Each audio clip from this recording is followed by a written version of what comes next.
Hello students, welcome to my YouTube channel. Myself CMA Harsh Sompura.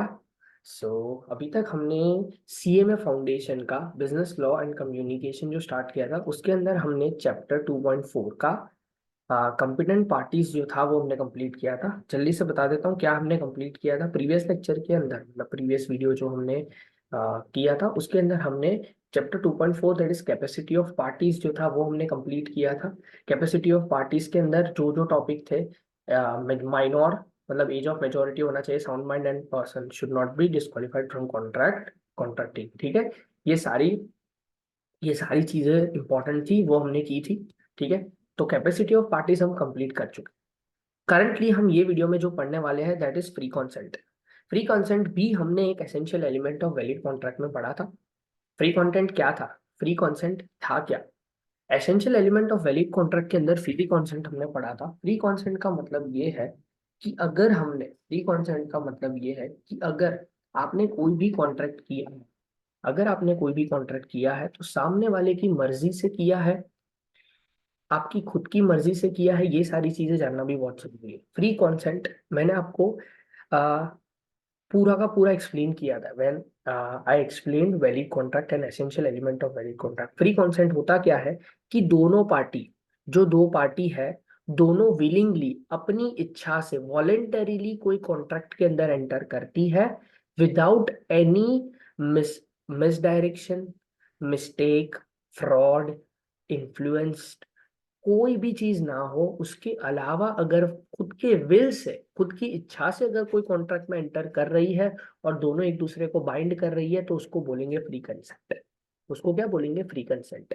But यहाँ पे free consent कौन सी चीज नहीं है वो समझना है. फ्री कंसेंट तो समझना ही है, पर फ्री कंसेंट कब नहीं है वो सारी चीज अगर आप समझ लोगे तो उसके अलावा वाली सारी चीजें आपके लिए फ्री कंसेंट हो जाएगी कि नहीं. सिंपल है. अगर मैंने किसी पर्सन को, मैं आपको सामने से जबरदस्ती आपको बोलूं नहीं आपको मेरे साथ एग्रीमेंट में उतरना ही है, आपको कॉन्ट्रैक्ट करना ही है मेरे साथ, तो इन दैट सिनेरियो क्या बोलोगे आप? सर ये तो जबरदस्ती है, ऐसा आप नहीं कर सकते, है कि नहीं है? तो फिर इन दैट सिनारियो आप क्या करोगे? सर ये वैलिड नहीं है, it cannot be considered as free consent और वैलिड कॉन्ट्रैक्ट आप नहीं मान सकते. तो यही चीज समझाने के लिए पहले मैं आपको कॉन्सेंट क्या है ना वो समझाता हूँ. तो कॉन्सेंट क्या है वो उन्होंने बोला कि कॉन्सेंट, कंसेंट का definition: two or more persons are said to be consented when they agree upon the same thing and the same sense. बहुत इंपॉर्टेंट चीज है फ्री कंसेंट. मतलब वहां पे भी मैंने यही चीज के ऊपर बहुत जोर दिया था. अगर मैं आपको कुछ सेल करना चाहता हूँ, सपोज ये माउस है, ठीक है, ये माउस है, मैं आपको बोलूँ मुझे आपको माउस सेल करना है, आप बोलोगे हाँ ठीक है, कौन सा माउस है? ठीक है ना, मेरे पास तो 10 टाइप के हैं.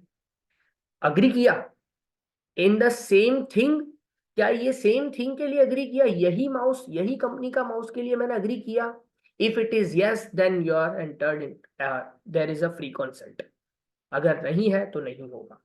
मैं आपको जोर जबरदस्ती तो नहीं किया, ठीक है वो चलेगा. लेकिन क्या same thing in the same sense, मैंने जो सोचा अपने दिमाग में कि भाई मुझे यही चीज सेल करनी है और सामने वाले ने भी यही सोच के मेरे साथ एंटर किया वॉलंटरीली, वॉलंटरीली, तो इन दैट सिनारियो उसको बोलेंगे फ्री कॉन्सेंट. फ्री कॉन्सेंट बोलेंगे. ठीक है. बट कॉन्सेंट कब फ्री नहीं होगा वो उन्होंने बताया है. Consent is said to be free when it is not caused bye.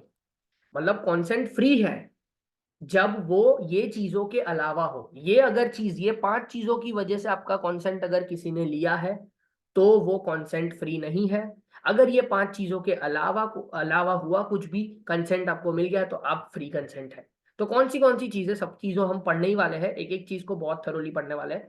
कोercion, undue influence, fraud, misrepresentation and mistake, ये पांचों चीज. अगर ये 5 चीज की जगह पे, अगर ये 5 तरीके से, सपोज मैंने आपको साथ कॉन्ट्रैक्ट में एंटर करना है, मैंने आपको ये 5 चीज का यूज करके, पांचों चीज में से कोई भी एक चीज का यूज करके आपका कंसेंट ले लिया, तो फिर इन दैट सिनारियो आपका और मेरा जो कॉन्ट्रैक्ट है उसके अंदर फ्री कंसेंट नहीं है ऐसा मान लिया जाएगा, और वो फिर उसकी कॉन्सिक्वेंसेस वो चीज के क्लॉज के हिसाब से होगी. ठीक है, तो वो चीज समझनी है हमें.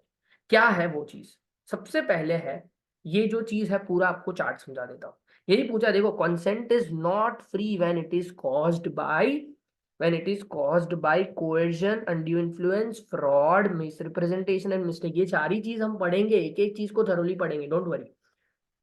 पहली चार चीज के अगर आपने पहली चार चीज का यूज करके किसी का कंसेंट लिया था टू एंटर इनटू कॉन्ट्रैक्ट, तो वो कॉन्ट्रैक्ट वॉइडेबल हो जाएगा। इफेक्ट देखो, वॉइडेबल हो जाएगा, बहुत इंपॉर्टेंट चीज बता रहा हूं।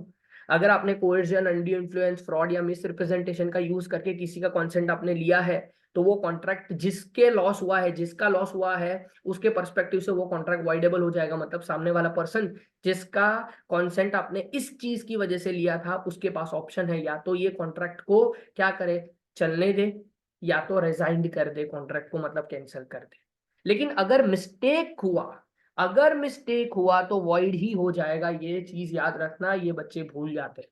इफेक्ट, इफेक्ट मतलब कुछ अगर हो गया तो उसके बाद की इफेक्ट क्या। तो ये चार चीज की वजह से अगर कॉन्सेंट मिला है तो कॉन्ट्रैक्ट वाइडेबल हो जाएगा। मिस्टेक की वजह से हुआ तो कॉन्ट्रैक्ट वाइड हो जाएगा। इसके बाद वाला चार्ट जो है वो जब हम मिस्टेक पढ़ेंगे तब मैं अच्छे से बता दूंगा आपको, डोंट वरी। बस इतना ही समझना है अभी। तो अभी सबसे पहले आपको क्या करना है, तो कॉन्सेंट का मतलब क्या, कि agree upon the same thing in the same sense. And consent कब माना नहीं जाएगा, consent is said to be free when it is not caused by, consent फ्री है when it is not caused by coercion, undue influence, fraud, misrepresentation and mistake, subject to the provision of section 20, 21 and 22। वो तो आगे आ जाएगा, ठीक है। अब समझते हैं कि कोर्जन क्या होता है। कोर्जन मतलब जबरदस्ती, सिंपल, जबरदस्ती, धमकी, ये सारी चीजों की वजह से अगर आप किसी का कंसेंट लेते हो तो फिर इन दैट सिनारियो बोलते हैं कोर्जन। मतलब आपको सिंपल बोलूं, मैं आपके साथ एंटर, सपोज, चलो ना एक एग्जांपल लेके बताता हूँ। ये ए है और ये बी है, हमारे ए बी से ही सीखेंगे सारी चीज। ए ने बी को बोला कि देख भाई, तू मुझे सर्विस दे, अगर तू सर्विस नहीं देगा तो मैं तुझे जान से मार दूंगा, मैं तुझे जान से मार दूंगा, मतलब धमकी दी, थ्रेटन किया। आपने, ए ने बी का कंसेंट लिया कैसे सर, ए ने बी का कंसेंट कैसे लिया, धमकी से लिया। तो धमकी से लिया हुआ कंसेंट उसको कोएर्जन माना जाएगा, उसको क्या माना जाएगा, कोएर्जन। आपने कंसेंट लिया कोएर्जन के, मतलब ये फ्री कंसेंट नहीं है। अगर फ्री कंसेंट नहीं है तो ये कॉन्ट्रैक्ट कैसे वैलिड हो सकता है, मतलब अवॉइडेबल हो सकता है, वॉइडेबल कॉन्ट्रैक्ट में चले जाओगे आप, ठीक है। इसको क्या बोलते हैं, कोएर्जन। कोएर्जन कैसे मानते हैं हम लोग, अगर आपने सामने वाले पर्सन का कॉन्सेंट, अगर आपने कॉन्सेंट सामने वाला पर्सन का कॉन्ट्रैक्ट, आप कॉन्सेंट आपने थ्रेटन करके लिया, मतलब धमकी दे के लिया, या तो ऐसी कोई चीज करके लिया जिसको इंडियन पीनल कोड ने ऐसा बोल दिया कि ये फॉरबिडन है, रद्द की हुई है ऐसी एक्टिविटी। मतलब मैंने जो बोला गन पॉइंट के ऊपर धमकी दे सकते हैं, मतलब कि आपके बच्चे को किडनैप कर लेंगे, ऐसी धमकी दे सकते हैं। या तो ऐसी एक्ट जो फॉरबिडन है, या तो ऐसी है detaining, unlawful detaining. Unlawful detaining मतलब क्या, आपकी कोई चीज मेरे पास पड़ी हुई है, कीमती चीज, तो मैं आपको बोलूंगा देखो भाई ये कीमती चीज मैं आपको वापस नहीं करूंगा अगर ये आप मेरे साथ कॉन्ट्रैक्ट नहीं करोगे, तो अनलॉफुल डिटेनिंग हो जाएगा। अगर मैंने अनलॉफुल अनलॉफुल डिटेन कर दिया कोई चीज को, और आपको उसकी धमकी देके मैं आपको आपको बोल रहा हूं कि आप मेरे साथ कॉन्ट्रैक्ट में एंटर कर दो, तो इसको कोएर्जन माना जाएगा। अगर आपका कंसेंट, आपको मैंने धमकी दिया, उसकी वजह से आपको प्रॉब्लम हो रही है, और वो प्रॉब्लम की वजह से आप अगर मेरे साथ एंटर कर रहे हो ना कॉन्ट्रैक्ट में, तो उसको कोएर्जन माना जाएगा। तो वो फ्री कॉन्सेंट नहीं है, ऐसा लॉ बोलता है। अब पढ़ लेते हैं क्या है। कोएर्जन इज कमिटिंग और threatening to commit. Committing, commit कर दिया, मतलब किसी को गन पॉइंट दिखा के ही बोल दिया कि तू कॉन्सेंट साइन कर, लेकिन गन मारूंगा, मतलब गन लेके आऊंगा अगर नहीं कॉन्ट्रैक्ट किया तो। कमिट किया, या थ्रेटनिंग टू कमिट, कमिट कर देना, और या तो उसको धमकी दे देना, any act of forbidden by Indian penal code, और unlawful detaining, threatening to detain any property, कोई भी प्रॉपर्टी को डिटेन करना, अनलॉफुल डिटेनिंग या थ्रेटन, या देखो कमिटिंग या थ्रेटनिंग टू कमिट, कमिट कर लिया या धमकी दे दिया, दोनों में से कोई भी चीज की तो फिर इन दैट सिनेरियो कोएर्जन आ जाएगा। To prejudice the any person whatsoever with the intention of causing any person to enter into agreement, उसको कोएर्जन बोलेंगे। एग्जांपल देखो, where husband obtained a release deed from his wife and son under a threat of committing suicide. अब देख लो, एक husband ने एक husband ने क्या किया, बोल दिया कि मैं सुसाइड कर लूंगा आप मुझे रिलीज डीड दे दो। The transaction was set aside on the ground of coercion, suicide being forbidden by the Indian Penal Code. Indian penal code ने सुसाइड को फॉरबिडन दिया है कि ये कंसेंट आपने गलत तरीके से लिया है सामने वाले का, ये नहीं कर सकते। Threat of suicide amounts to coercion. The threat of suicide जो है वो मतलब आपने किसी को धमकी दे दी कि मैं मर जाऊंगा, उसकी वजह से सामने वाले ने आपका कंसेंट लिया, आपको कंसेंट दिया है। तो अगर धमकी देके कंसेंट लोगे तो फिर वो कोercion माना जाएगा और वो सेट असाइड हो जाएगा। सिंपल है। अब कोercion की वजह से अगर हुआ तो वॉइडेबल कॉन्ट्रैक्ट हो जाता है, मैंने अभी बता दिया। तो देख लो इफेक्ट, इफेक्ट क्या है। Agreement is avoidable at the option of the party whose consent was caused. इसको अग्रीव्ड पार्टी बोलते हैं। सो क्या बोलते हैं, जो पार्टी को लॉस हुआ है ना, यहाँ पे वाइफ को लॉस हुआ तो wife and son would be considered as an aggrieved party, aggrieved party. तो अब अग्रीव्ड पार्टी जो है उनके पास चांस है, या तो ये वॉइडेबल कॉन्ट्रैक्ट है, हाँ ये वॉइडेबल है, उसके पास चांस है या तो ये उसको ये कॉन्ट्रैक्ट को वैलिड कर दे और उसको खत्म कर दे, या तो फिर वो रिजाइंड कर दे। ठीक है, अगर रिजाइंड करेगी, avoidable at the option of the party whose consent was, the aggrieved party may opt to rescind the contract. Rescind करना मतलब कैंसिल कर देना। अगर ये कॉन्ट्रैक्ट आप कोएर्जन की वजह से कोई भी कॉन्ट्रैक्ट में एंटर हुए हो, फ्री कंसेंट नहीं, अगर आपने कैंसिल किया तो कैंसिल करने के बाद अग्रीड पार्टी को जो बेनिफिट इससे मिले हैं वो भी रिटर्न करने पड़ेंगे। मतलब सपोज ए ने बी के साथ एंटर किया था, कॉन्ट्रैक्ट वैलिड कॉन्ट्रैक्ट नहीं था वो, ठीक है। बी ने कॉन्सेंट जो लिया, ए ने बी का कॉन्सेंट जो लिया था वो गन पॉइंट के ऊपर लिया था, पर बी ने ए को पैसे भी दे दिए थे इसके कुछ, बी ने ए को पैसे भी दे दिए थे कुछ ना कुछ। तो यहाँ पे जो कोएर्जन की वजह से जो बेनिफिट हुआ है अग्रीव्ड पार्टी को वो भी रिटर्न करना पड़ेगा। अगर कुछ मिला था तो वो रिटर्न कर दे और ये कॉन्ट्रैक्ट को कैंसिल कर दे। सिंपल, इतना ही लॉ बोल रहा है कि देखो भाई, सिंपल सिंपल बता रहा हूं, ए ने बी को बोला भाई गन दिखा के कि देख तू मेरे लिए इतना काम कर दे, मैं तुझे पैसे दूंगा, ऐसा बोल दिया, ठीक है। तो बी ने तो कंसेंट दे दिया, हाँ मैं कर दूंगा, हाँ बोल दिया। अब ए ने बी को पैसे भी दे दिए, जबरदस्ती पैसे रख तू। तो अगर इसके पास ऑप्शन है कि ये जो कॉन्ट्रैक्ट है उसको रिजाइन कर दे या तो चला दे, अगर ये कॉन्ट्रैक्ट को वैलिड कर देता है और काम कर लेता है तो चलेगा। लेकिन अगर वो रिजाइंड करना चाहता है तो उसको जो बेनिफिट मिला है, मतलब ये पैसे पैसे उसको रिटर्न करने पड़ेंगे, किसको, ए को। पैसे किसके हैं, ए के, तो पैसे दे दे और कॉन्ट्रैक्ट को कैंसिल कर दे, चलेगा, कोई इशू नहीं। This is the effect. या तो चला दे कॉन्ट्रैक्ट को, कॉन्ट्रैक्ट चलाएगा तो पैसे रख, लेकिन अगर कॉन्ट्रैक्ट नहीं चलाना चाहते तो जो बेनिफिट आपको मिले वो रिटर्न भी करना पड़ेगा। That is what coercion telling. ठीक है, तो सबसे जल्दी देखो, if aggrieved party, aggrieved मैंने बोला, if aggrieved party seeks to rescind the contract, he must restore benefit obtained under the contract from the other party.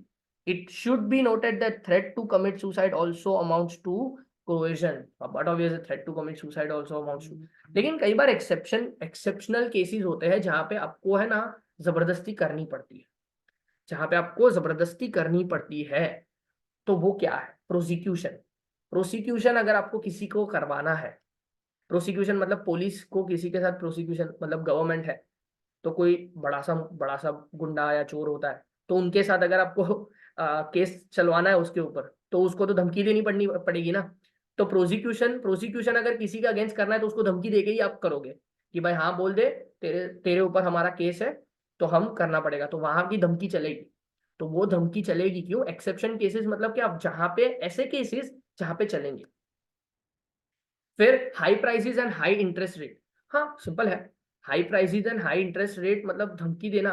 देखो ये मैं मनी लेंडर हूँ, आपको पैसे चाहिए, मुझे पता है कि आपको पैसे चाहिए, ये आपको बहुत जरूरत है, तो हाई इंटरेस्ट रेट मैंने मांग लिया, हाई प्राइसेस मांग लिए, तो दैट डजंट मीन कि मैंने आपके साथ कुछ गलत किया है। ठीक है, मैंने डिमांड देख के मैंने आपके पास से हाई प्राइस मांगा, मैंने कुछ कुछ ऐसा कुछ नहीं किया है जो जो यहाँ पे कमिट हो रहा है कि पीनल कोड से फॉरबिडन नहीं है, high price high interest charge करना कोई फॉरबिडन नहीं है, या मैंने कोई क्राइम भी नहीं किया है, ठीक है। तो मैंने कोई आपको धमकी भी नहीं दी है इस चीज में, तो इसमें चलेगा।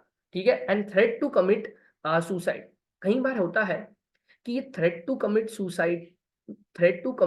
सुसाइड में क्या होता है कि कोई बार ऐसा एक्सेप्शनल केस हो जाता है कि जहां पे वैलिड तरीके से आप ये आपका एक्चुअली सिलेबस से बाहर है, दो ही पॉइंट है आपको, तो ये दो ही पॉइंट है, पर ये चीज बहुत ही माइन्यूट डिटेल में दी हुई थी, पर ठीक है मैंने ले लिए तो भी एक बार छोटा सा बता देता हूँ, पर आपको इतना दिमाग में मत रखना क्योंकि ये बहुत टची टॉपिक है।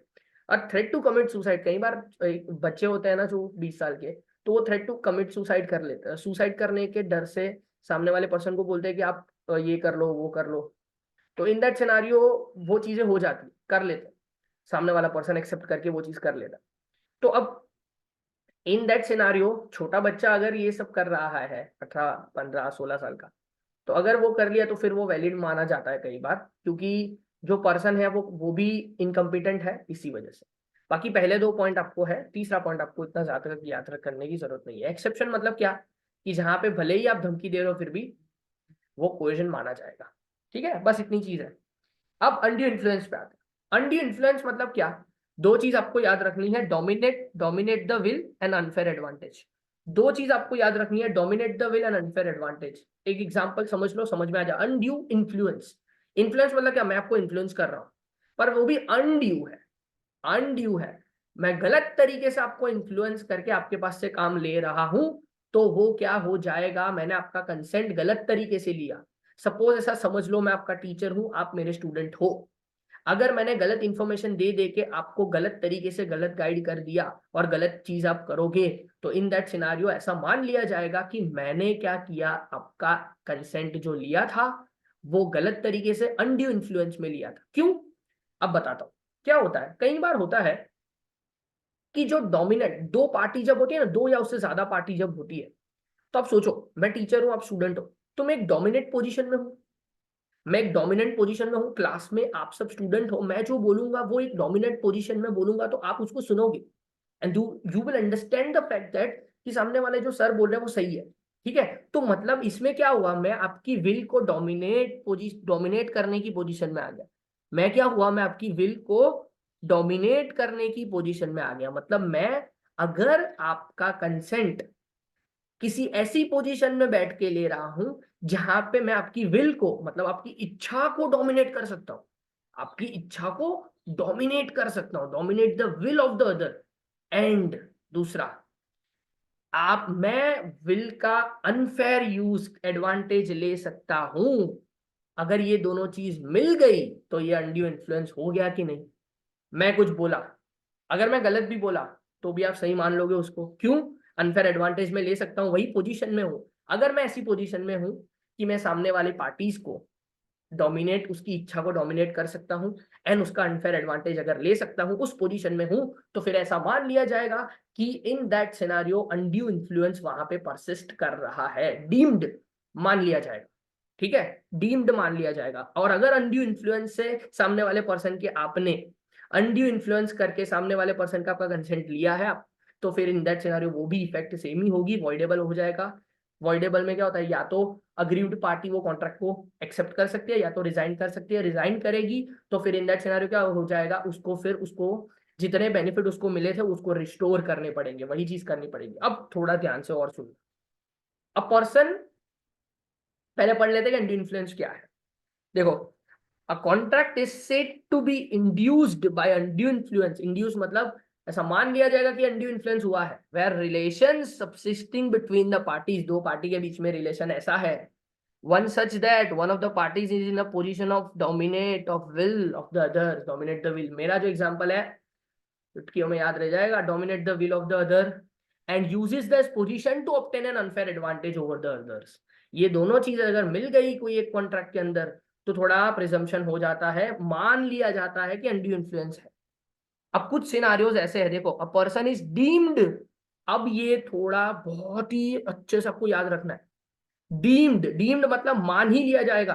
अगर ये सिचुएशन हुई यहां तक जो है, अगर यहां तक जो मैंने है, यहां तक जो मैंने किया, ये यहां पे बता देता हूं, यहां तक इतना, अगर ये चीज हुई तो मान लिया जाएगा, अगर इतनी चीज हुई तो मान लिया जाएगा कि आपकी विल डोमिनेट की गई है और अनड्यू इन्फ्लुएंस हुआ है। कब, a person is deemed to be in position to dominate the will of the another, dominate the will of the another। कब, where he holds real or apparent authority over the other। real और apparent authority मतलब मैं सामने वाले के ऊपर एक real authority है मेरे पास, मतलब सिंपल है ना, टीचर हूँ स्टूडेंट, मेरी आपके ऊपर अथॉरिटी है कि नहीं है, सिंपल सिंपल एज दैट। फिर पेरेंट चाइल्ड सोचो, एक रियल अथॉरिटी अपेरेंट अथॉरिटी दिख रही है कि मैं कुछ बोलूंगा तो वो चाइल्ड करेगा ही करेगा, तो एक रियल दिख रही है ना, वो रियल एंड अपेरेंट अथॉरिटी वो दिख रही है आपको कि अथॉरिटी है, कि एक पार्टी की दूसरी पार्टी के ऊपर बहुत फुल ऑन अथॉरिटी चल रही है। अगर एक पार्टी की दूसरी पार्टी के ऊपर अथॉरिटी है, या रियल या अपेरेंट अथॉरिटी दिख रही है या इंप्लाइड अथॉरिटी है, ऐसा रिलेशन से ही पता चल रहा है, तो मान लिया जाएगा कि यह अनड्यू इन्फ्लुएंस हुआ है। और बोला है और का मतलब क्या, या तो रियल या अपेरेंट अथॉरिटी, या तो दिख रही है वैसी वाली अथॉरिटी है, या तो फिर फिड्यूसरी रिलेशनशिप है। फिड्यूसरी रिलेशनशिप का मतलब यह है कि दोस्ती भरा रिलेशन है। अगर दोस्ती भरा रिलेशन है दोनों के बीच में, तो भी हो सकता है कि भाई यहाँ पे अनड्यू इन्फ्लुएंस हो सकता है, मतलब ऐसे घरेलू रिलेशन है, अच्छे रिलेशन है, तो भी अनड्यू इन्फ्लुएंस हुआ है, ऐसा मान लिया जाएगा। दो केसेस में ऐसा मान लिया जाएगा कि आपका जो है अनड्यू इन्फ्लुएंस हुआ है। कैसे? अगर आप और रियल दो पार्टी के बीच में रियल या अपेरेंट अथॉरिटी हो और अनफिड्यूसरी रिलेशनशिप में हो दोनों, where he stands in fiduciary relationship to the other, or where he makes a contract with a person with mental capacity, whose mental capacity is temporarily or permanently affected by a reason of age or illness or mental or bodily distress, for example an old illiterate person। इसका मतलब क्या? तीन चीजों में तीन चीजों में आपका पोजीशन मान लिया जाएगा कि आपने अनड्यू इन्फ्लुएंस किया है। कब? एक पर्सन का दूसरे पर्सन के ऊपर रियल या अपेरेंट दिख ही रहा है कि अथॉरिटी है। दूसरा, अगर फिड्यूसरी रिलेशनशिप में है, फ्रेंडशिप वाले रिलेशनशिप में है, दोनों के बीच में अच्छा घरेलू रिलेशन है, तो भी। एंड तीसरा, कोई एक मेंटल कैपेसिटी, कोई एक सामने वाला पर्सन ऐसा है जो मेंटल है, थोड़ा अच्छे से सोच नहीं पा रहा है ड्यू टू उसके बॉडी का डिस्ट्रैक्शन, बॉडी की सिचुएशन ऐसी है या वो कुछ सोच नहीं पा रहा है। ऐसा पर्सन इलिटरेट पर्सन हो, उसकी बॉडी का इलनेस हो, जिसकी वजह से वो एक्चुअली मेरा पावर उसके ऊपर है और गलत तरीके से मैंने उसको यूज किया और उसके पास से कंसेंट ले लिया। तो अगर ये तीन तरीके हो, अगर ये तीन चीज हुई है, तो फिर इन दैट सिनेरियो ऐसा डीम्ड, डीम्ड का मतलब मान लिया जाएगा। यहाँ पे मैं लिख देता हूं जाके आप भी लिख दो। डीम्ड मतलब मान लिया कि ये अनड्यू इन्फ्लुएंस हुआ है। कब? रियल या अपेरेंट अथॉरिटी हो, या तो फिड्यूसरी रिलेशनशिप हो, या तो सामने वाला मेंटल कैपेसिटी थोड़ी टेम्पररीली परमानेंटली अफेक्टेड है। सामने वाले की मेंटल कैपेसिटी टेम्पररीली या परमानेंटली अफेक्टेड है, तो मान लिया जाएगा कि सामने वाले पर्सन के पास से आपने अनड्यू इन्फ्लुएंस किया है। अब इसे एग्जांपल देखो। Presumption of undue influence is the following relation. देखो ये फॉलोइंग इतने रिलेशन ऐसे हैं जहां पे आपका रिलेशन डीम्ड मान लिया जाएगा कि ये अनड्यू इन्फ्लुएंस है। पेरेंट और चाइल्ड के बीच में सोच लो, गार्जियन एंड वार्ड मतलब सिंपल बोलूं ना तो एक माइनर होता है ना, तो माइनर का एक गार्जियन होता है, ठीक है। माइनर का एक गार्जियन होता है जो उसके डायरेक्ट करता है, तो उन दोनों के बीच में भी कुछ कॉन्ट्रैक्ट हुआ या कुछ भी हुआ तो यहाँ पे मान लिया जाता है कि अनड्यू इन्फ्लुएंस है। डॉक्टर पेशेंट सोच लो, डॉक्टर पूरे डोमिनेंट में है, डॉक्टर जो बोलेगा वो पेशेंट करेगा, है कि नहीं। सॉलिसिटर एंड क्लाइंट देख लो, trustee and beneficiary, religious advisor and disciple, गुरु शिष्य देख लो, fiance and fiancee. But obviously ये सारी चीजों में क्या माना जाता है कि यहाँ पे अनड्यू इन्फ्लुएंस है। पर ये कुछ रिलेशन ऐसे हैं जहां पे अनड्यू इन्फ्लुएंस प्रिज्यूम नहीं किया जाता। ये कौन से है? There is however no presumption of undue influence in case और to induce him to enter into contract of relation. First, landlord and tenant. Landlord and tenant जो है उन दोनों के बीच में भी डोमिनेंट पोजीशन होती है लैंडलॉर्ड की, लेकिन फिर भी ऐसा नहीं माना जाता कि यहाँ पे अनड्यू इन्फ्लुएंस है। डोमिनेंट पोजीशन में होता है हाँ, पर अनफेयर एडवांटेज ले सकता है क्या? देखो यहाँ पे ये कंडीशन अप्लाई करके देखने की, लॉ का बेस समझो। ये वाले सारे सिनारियोज जो थे, ये वाले सारे सिनारियोज में ये दोनों कंडीशन सेटिस्फाई हो रही थी। देखो ये दोनों कंडीशन सेटिस्फाई हो रही थी। एक पर्सन डोमिनेट पोजीशन में है, पेरेंट चाइल्ड की डोमिनेट पोजीशन में है, हाँ सर, क्या पेरेंट चाइल्ड का अनफेयर एडवांटेज लेके उसके पास डिसीजन ले सकता है? हाँ ले सकता है, तो अनड्यू इन्फ्लुएंस हो सकता है। पर यहाँ पे ये दोनों कंडीशन सेटिस्फाई नहीं हो रही है सर, डोमिनेट नहीं हो रहा है। डेटर क्रेडिटर, क्या क्रेडिटर डेटर को डोमिनेट करता है? हाँ कुछ हद तक कर रहा है डोमिनेट, पर क्या उसके पास अनफेयर एडवांटेज ले सकता है? नहीं ले सकता सर, क्योंकि contractual professional relationship that doesn't mean कि अनफेयर एडवांटेज ले लेगा, उसको समझ आ रहा है सब कुछ। हस्बैंड वाइफ, नहीं, दोनों इक्वली है, दोनों इक्वल है, नो डाउट। हस्बैंड का वाइफ के ऊपर कई बार होता है एडवांटेज, अब तो कुछ नहीं बोल सकते, इक्वालिटी है, वाइफ का भी हस्बैंड के ऊपर होता है, ठीक है, डोमिनेट। तो डोमिनेट होता है, लेकिन अनफेयर एडवांटेज होना ये यहाँ पे प्रिजम्पशन नहीं माना जाता, सिंपल एज दैट। इफेक्ट क्या होती है, इफेक्ट वो मैं ऑलरेडी आपको बता चुका हूं। इफेक्ट क्या होगी, इफेक्ट ये होगी कि भाई या तो एक्सेप्ट कर लो, अवॉइडेबल होता है, अवॉइडेबल होता है, ऑलरेडी मैं बता चुका, अवॉइडेबल होता है। या तो अवॉइड करना है, तो जो भी अवॉइड, मतलब अगर agreement is avoidable at the option of the parties whose consent was no cost, अगर वो उसको चाहिए तो वो कॉन्ट्रैक्ट ले सकता है और आगे बढ़ सकता है। लेकिन अगर उसको रिजाइन करना है, मतलब कॉन्ट्रैक्ट को कैंसिल करना है, तो फिर उसके पास जितना भी बेनिफिट आया था वो पूरा का पूरा उसको क्या करना पड़ेगा, वापस दे देना पड़ेगा। If the aggrieved party may opt to rescind the contract it, if the aggrieved party, if aggrieved party seeks to resign the contract, he must restore the benefit so obtained under the contract from other party upon such terms and condition as to the contract may seem just। ठीक है, example, example देखते हैं, बहुत सारे अच्छे अच्छे example दिए हैं, देखो। A son has forged B's name to promissory note. B, under threat of prosecuting A's son, obtain a bond from A for amount of forged note. If B sues this bond, the court may set aside such bond. But obvious है, forge गलत तरीके से, A के son, A's son has forged B's name to promissory note। आप सोचो, तो ये तो गलत है ना, ऐसा तो नहीं कर सकते आप, सिंपल है। फिर इसके बाद a money lender advances 100 to B, an agriculturist, and by undue influence induces B to execute a bond of 200 with interest at 6% per month. The court may set aside bond aside, ordering B to repay 100 with such interest as may seem fit। देखो, उन्होंने बोल दिया कि एक money lender ने एक agriculturist को directly बोल दिया अनड्यू इन्फ्लुएंस में। क्यों? क्योंकि यहाँ पे सोचो, मनी लेंडर जो है वो डोमिनेंट पोजीशन में है सर, और एग्रीकल्चरिस्ट जो है उसकी विल को वो क्या कर सकता है, कंट्रोल कर सकता है। तो अगर विल को कंट्रोल कर सकता है तो फिर वो सेट असाइड कर, simple as that। The court has discretion to direct the aggrieved party for giving back the benefit, whether in whole or in part, or set aside the contract without any direction for refund of benefit। Simple as that कि यहाँ पे court क्या कर सकता है, court अपने हिसाब से बता सकता है कि आपको जितना बेनिफिट इससे हुआ है उसका पैसा दे दो, एंड बाकी का जो भी कॉन्ट्रैक्ट है वो रिजाइन करना है अगर आपको, तो बेनिफिट जितने मिले वो वापस भी कर दो। वो कोर्ट का जजमेंट है, कोर्ट कैसे भी चाहे वो कर सकता है, वो कोर्ट आपको जो बताएगा वो आपको करना पड़ेगा, ठीक है। हाँ, एक चीज आपको बता देना चाहता हूं कि ये जो एग्जाम्पल है, ये जो एग्जाम्पल है ना, वो कोर्जन का है, ये कोर्जन का एग्जाम्पल है, ये एग्जाम्पल कोर्जन का है। ये बता देता हूं क्या है, देखो, थ्रेट किया है। A son has forged B's name to promissory note. B under threat of prosecuting A's son। Threat, उसने धमकी दी, प्रॉमिसरी नोट दिलवा दिया, नो डाउट। बी ने कंसेंट कैसे लिया सर, थ्रेट करके, धमकी देके कंसेंट दिया ना, मतलब खत्म हो गया, कोएर्जन आ गया।